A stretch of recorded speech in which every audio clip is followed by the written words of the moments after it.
You've probably heard of Tommy Wiseau's The Room. It's supposedly the worst movie of all time, after all. And it's kind of earned that reputation. It fails on virtually every technical front, writing, direction, acting. Some of these actors seem like they could do well if they had something half competent to work with.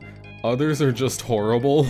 And everyone tends to fixate on the uncanniness of the movie, the bizarre non sequiturs and strange dialogue juxtaposed against exchanges that are off the cuff to the point of mumblecore, the erratic tone, the thousand threads that are introduced and abandoned because Wiseau wanted his movie to feel real and address real serious issues, and his way of doing that was to mention cancer and drug use once each. The way the social activity of choice for adult men is playing catch with a football. The way a whole character gets replaced at the end of the movie and everyone just pretends the new guy's always been there and he's played by the worst actor on the planet. I agree with that. Basically, it's a movie that's extremely fun to watch. It's hard not to laugh at some of this stuff. The Room has the cinematography of a mid-tier TV drama. You could probably count the number of shots with any evident thought behind them on two hands.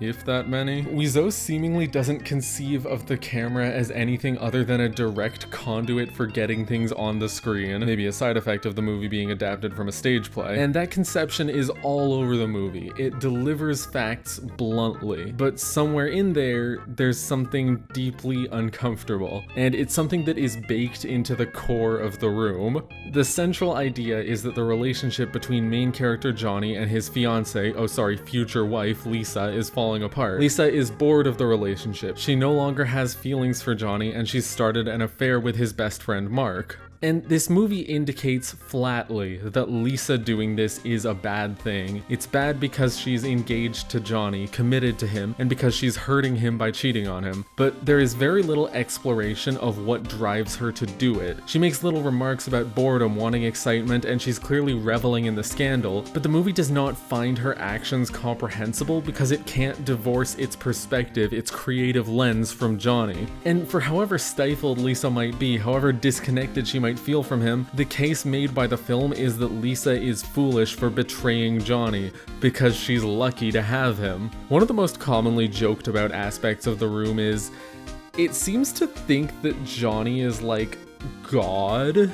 No, really, it is obsessed with extolling his virtues. I'll give you just a few examples. Johnny pays rent and tuition for a local college kid who sees him as a father. He gives sage advice. If a lot of people love each other, the world would be a better place to live. Nobody can scratch Johnny in single combat. People talk about how noble and financially secure he is when he's not around. In fact, almost every one of the few scenes he isn't in becomes about him. Johnny stops by a florist and has this exchange. You're my favorite customer. Thanks a lot, bye. Johnny and Mark overpower an armed drug dealer and then escort him off screen. Let's take him to the police. So I guess Johnny just has the authority to arrest people? I think we're on the same page in that this movie thinks very highly of Johnny. This is in obvious contrast with the lurid hijinks of his debauched fiancée. Lisa is shown as a manipulator, a deceiver. Johnny doesn't drink, another virtue of his by the way, but Lisa pressures him to, and then she leverages that beverage to claim that he hit her while drunk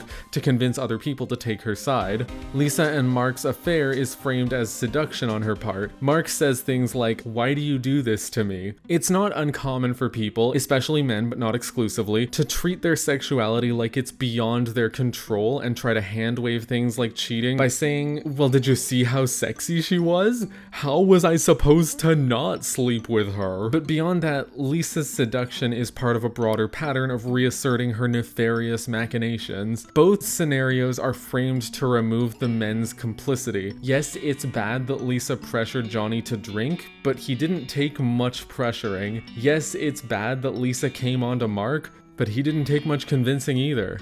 The Room presents Lisa as someone impossible to say no to. And I've gotten this far without addressing the elephant in the room. Johnny is played by Tommy Wiseau, the film's director, producer, writer, funder, and immortal God King. Johnny appears to be Wiseau's self-insert. The film is allegedly semi-autobiographical. In other words, the story is based partially on real experiences. I think even the most casual watch will make you suspect that Lisa is based on a real woman, that this movie is a 100-minute rant about a bad breakup, and that breakup is shown entirely from Johnny's perspective, complete with an obsessive desire to praise Johnny and tear down Lisa, show her as conniving and capricious. There is no sympathy for Lisa, no compassion for her perspective. It's clear that the authorial voice in this movie fails to understand why any person would take the actions Lisa did, so it speaks of her as a seductress who relishes in doing bad things. But that voice demonstrates a lack of self-awareness that dismantles its own case. Johnny is this incredible person with so many friends and everyone loves him, but that is only there to further the contrast between him and Lisa, hammer in who's the good guy and who's the bad guy. The movie never textually presents a reason for Lisa to stay other than that he buys her presents and can give her financial stability. God, Lisa, you should really be more materialist. Lisa's mother tells her point blank that marriage has nothing to do with love and she should just stay with Johnny for the security. And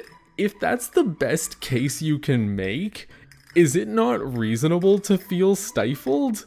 He never demonstrates real care for her, never extends comfort or tenderness or emotional presence. He rarely praises anything but her looks. As I mentioned, Lisa accuses Johnny of hitting her, and in the scene where he confronts her about it, he gets up in her face and he shouts and he shoves her twice. Yes, shoving is not the same as hitting, but it's still completely inappropriate, and it demonstrates his willingness to respond physically if she upsets him. Even if she was lying about him hitting her, it seems her lie wasn't too far off. Regardless of what she did, this should be concerning. It's almost as if the problem is not that she defamed him, that she asserted that he would hit her, but rather that she committed the sin of dishonesty. If that voice is really trying to paint a picture of itself, it seems completely unable to recognize its own shortcomings, unable to recognize Johnny's own contributions to the collapse of his relationship. And the myopia doesn't stop there. When Johnny overhears Lisa saying that she cheated on him, he does not confront her then and there, but rather attaches a tape recorder to the landline. The movie doesn't seem to think there's anything wrong with doing that, by the way. And like I said, Lisa revels in the scandal.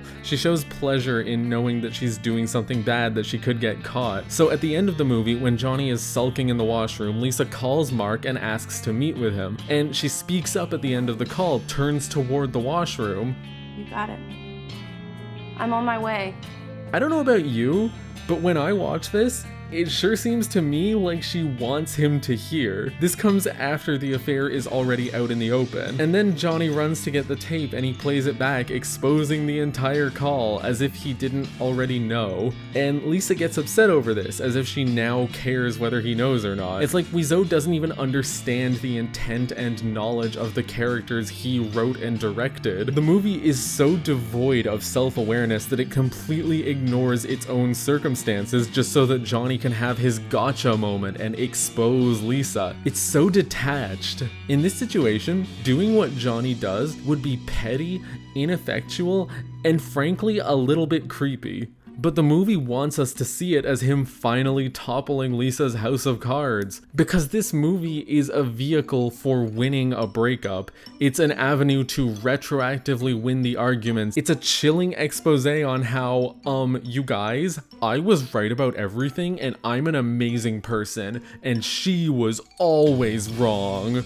It's a stress ball that allows the authorial voice to shout at Lisa, insult her, and show the world how evil she is. It's a call-out post. The room is a call-out post for Lisa.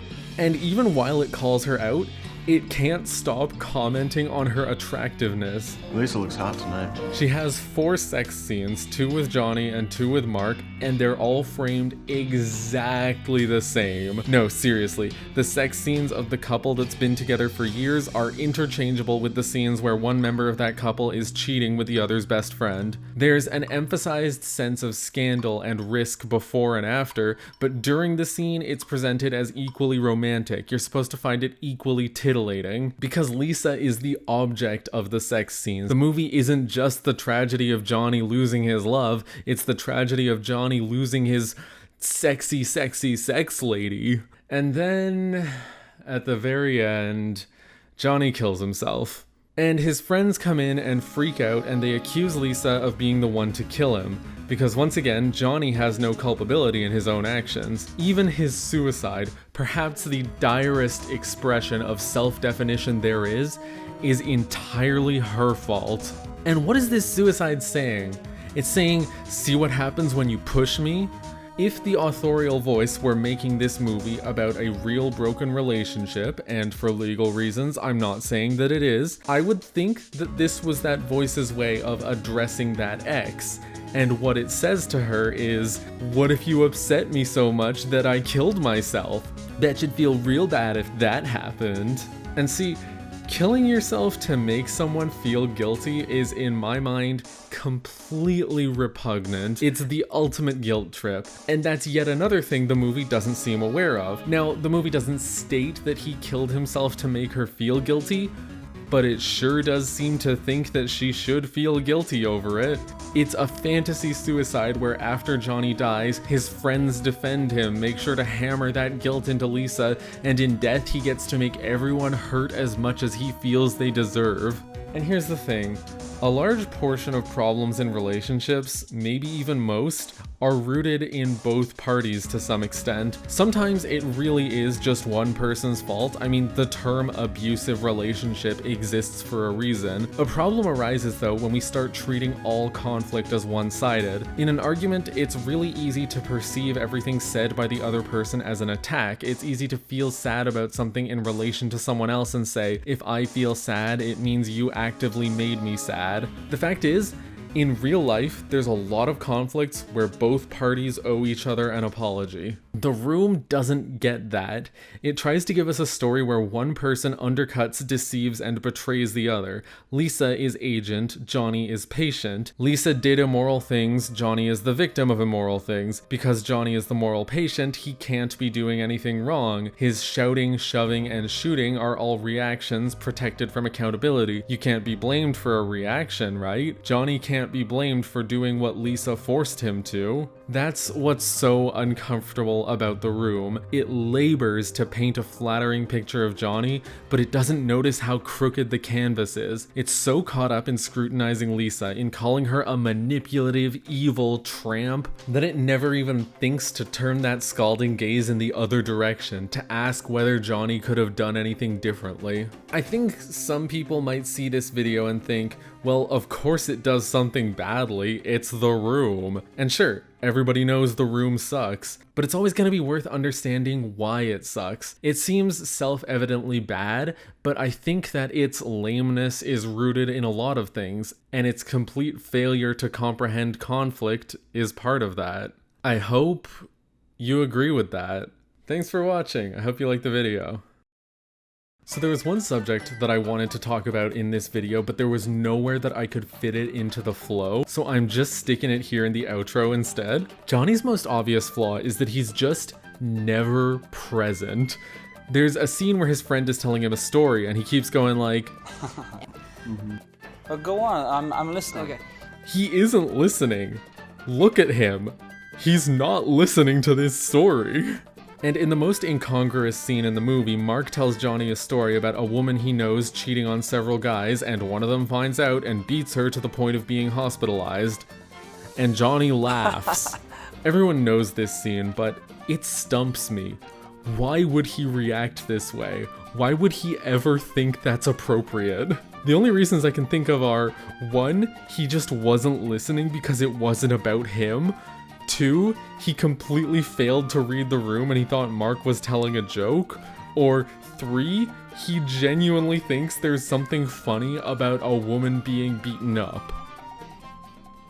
The movie is trying to convince us that this man is infallible.